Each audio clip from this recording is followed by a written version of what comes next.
నమస్తే. Phone tapping వ్యవహారంలో ఏ4గా ఉన్నటువంటి టాస్క్ ఫోర్స్ డీసీపీ రాధాకిషన్ రావు ఒక సంచలనమైనటువంటి విషయాలను చెప్పాడు. దానికి సంబంధించి పోలీసులు రిమాండ్ రిపోర్ట్ను కోర్టుకు సమర్పించారు. ఈ రిమాండ్ రిపోర్ట్లో చాలా కీలకమైనటువంటి అంశాలు ఉన్నాయి. బీఆర్ఎస్ పార్టీలో సుప్రీం ఆదేశానుసారమే మేము చేశాము. అలాగే ఎస్ఐబిలో మాకు ముఖ్య అధికారిగా ఉన్నటువంటి అప్పటి ఐపీఎస్ ఇంటెలిజెన్స్ చీఫ్ ప్రభాకరరావు ఆయన చెప్పినట్లే మేము చేశాము అని చెప్పి చాలా కీలకమైనటువంటి అంశాలను రాధాకిషన్ రావు పోలీసులకు ఇచ్చాడు. సో ఇలాంటి సందర్భంలో చాలా ముఖ్యమైనటువంటి పరిణామంగా ఇది దర్యాప్తుకు ముందుకు వెళ్తుంది. చాలా కీలకమైనటువంటి అంశంగా ఇది ఇప్పుడు చూస్తున్నారు. ఇలాంటి సందర్భంలో నలుగురు అధికారుల పాత్ర, ముఖ్యంగా నల్గొండకు ప్రణీత్రావు, అలాగే రాచకొండ భుజంగరావు, సైబరాబాద్ వేణుగోపాలరావు, హైదరాబాద్కు తిరుపతన్న, ఈ నలుగురు కూడా ఒక కీలకమైనటువంటి వ్యక్తులుగా వ్యవహరించారు. వారిచ్చినటువంటి సమాచారం ప్రకారమే టాస్క్ ఫోర్స్లోని కొంతమంది సిబ్బందిని ఉపయోగించి దాడులు, సోదాలు, ఆ డబ్బులు రవాణా చేస్తున్నటువంటి క్రమంలో వాటిని పట్టుకోవడం జరిగింది. మునుగోడు, దుబ్బాక ఉప ఎన్నికల సందర్భంగా ప్రతిపక్ష పార్టీలకు చెందినటువంటి వారిని మేము పట్టుకున్నాం. ఇదంతా మాజీ ఐపీఎస్ ప్రభాకర్రావు కనుసనల్లోనే జరిగింది. ఈ వ్యవహారానికి మొత్తంగా బీఆర్ఎస్ పార్టీలో ఒక సుప్రీం మమ్మల్ని నడిపించారు అనేది ఇప్పుడు కీలకమైనటువంటి చర్చగా మారింది. ఆ సుప్రీం ఎవరు? పార్టీలో ఉన్నటువంటి నెంబర్ 1 అండ్ 2 పొజిషన్లో ఉన్నటువంటి ఇద్దరూ కూడా చాలా కీలకంగా వ్యవహరించారు అనేది ఇప్పుడు మనం అర్థం చేసుకోవాలి. ఆ దిశగానే సిట్ అధికారులు దర్యాప్తును వేగవంతం చేశారు. ఆ రిమాండ్ రిపోర్ట్లో ఎలాంటి అంశాలు ఉన్నాయి అనేది ఒకసారి మనం చూద్దాం. బీఆర్ఎస్ పార్టీ సుప్రీం ఆదేశాల మేరకే ఇవన్నీ చేశామని ఒప్పుకున్నారు రాధాకిషన్ రావు. అలాగే ఫోన్ ట్యాపింగ్ కేసులో రాధాకిషన్ రావు ఏ4గా ఉన్నారు.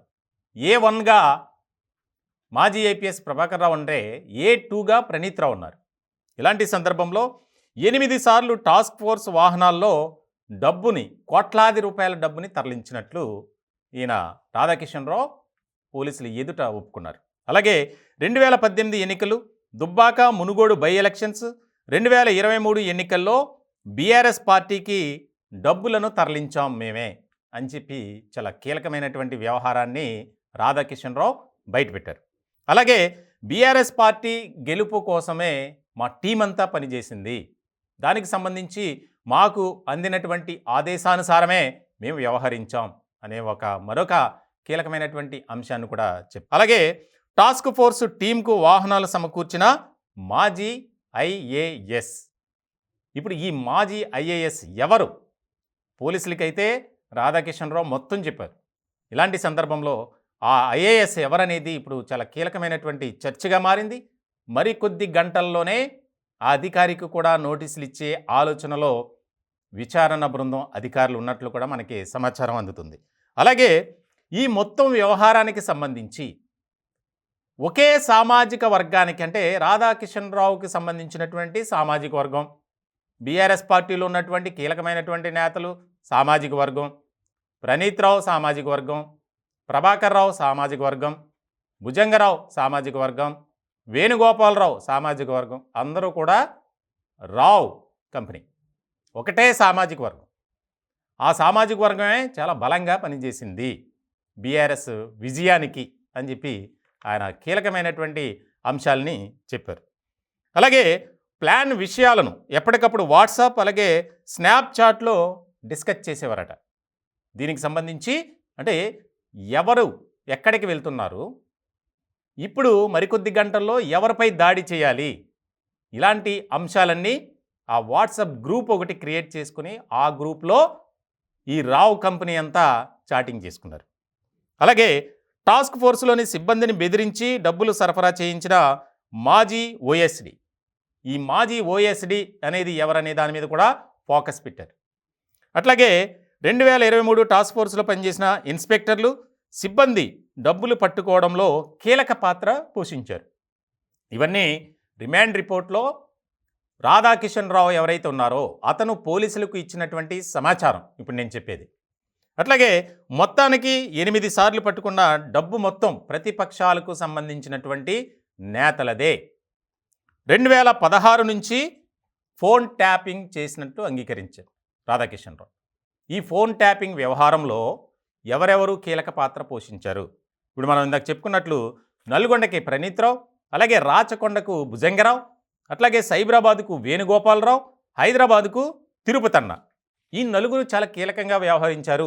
ఈ నలుగురు అండర్లో టీమ్స్ పనిచేశాయి అనేది కూడా ముఖ్యమైనటువంటి పరిణామంగా మారింది. ఈ సైబరాబాద్కు పనిచేసినటువంటి వేణుగోపాలరావు ఎవరు, ఏంటి అనే దాని మీద ఇప్పుడు సర్వత్రా ఒక ఆసక్తికరమైనటువంటి చర్చ జరుగుతుంది. ప్రస్తుతానికైతే మనకు అందినటువంటి సమాచారం ప్రకారం వేణుగోపాలరావుని పోలీసులు అదుపులోకి తీసుకున్నారు. ఆయన్ను విచారిస్తున్నారు. మరికొద్ది గంటల్లో ఆయన అరెస్టు చేసినా ఆశ్చర్యపోవాల్సిన అవసరం లేదు. ఎందుకనంటే గతంలో ఇంటెలిజెన్స్ విభాగంలో చాలా కీలకమైనటువంటి బాధ్యతలో వేణుగోపాలరావు పనిచేశారు. ఇప్పుడు వేరే చోట పనిచేస్తున్నారు. ఇలాంటి సందర్భంలో చాలా ముఖ్యమైనటువంటి పరిణామంగా మారుతుంది. ఏదైతే రిమాండ్ రిపోర్టు సంబంధించి చాలా ముఖ్యమైనటువంటి అంశాలను చెప్పాడు. ఎందుకంటే అసలు ఎవరు చేశారు, ఎందుకు చేయాల్సి వచ్చింది, మిమ్మల్ని ప్రలోభపెట్టింది ఎవరు, మీకు ఆదేశాలు జారీ చేసింది ఎవరు, మీరు ఎక్కడెక్కడికి వెళ్ళారు, ఎక్కడెక్కడ సోదాలు చేశారు, ఎక్కడెక్కడ ఎంత పట్టుకున్నారు అనేది మొత్తం కూడా పోలీసులకి రాధాకిషన్ రావు చెప్పేశాడు. దానికి సంబంధించి వీడియో చిత్రీకరణ కూడా జరిగింది.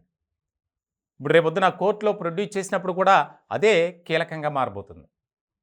ప్రతి అంశాన్ని మా డ్యూటీ మేము చేసాం, ఎందుకనంటే ఇంటెలిజెన్స్లో పనిచేసే ప్రతి ఒక్కరూ ఉన్నతాధికారుల ఆదేశాలు పాటించాలి, ఆ క్రమంలోనే మేము చేసాం అని.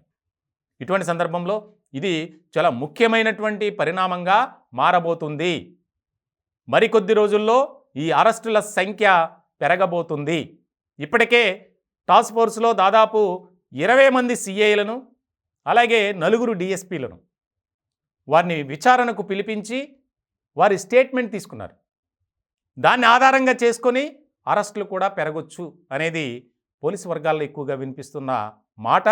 మొత్తానికి డిఎస్పి రాధాకిషన్ రావు ఏదైతే వాంగ్మూలం ఇచ్చాడో దానికి సంబంధించి వేగంగా అడుగులు వేస్తున్నారు విచారణ బృందం అధికారులు.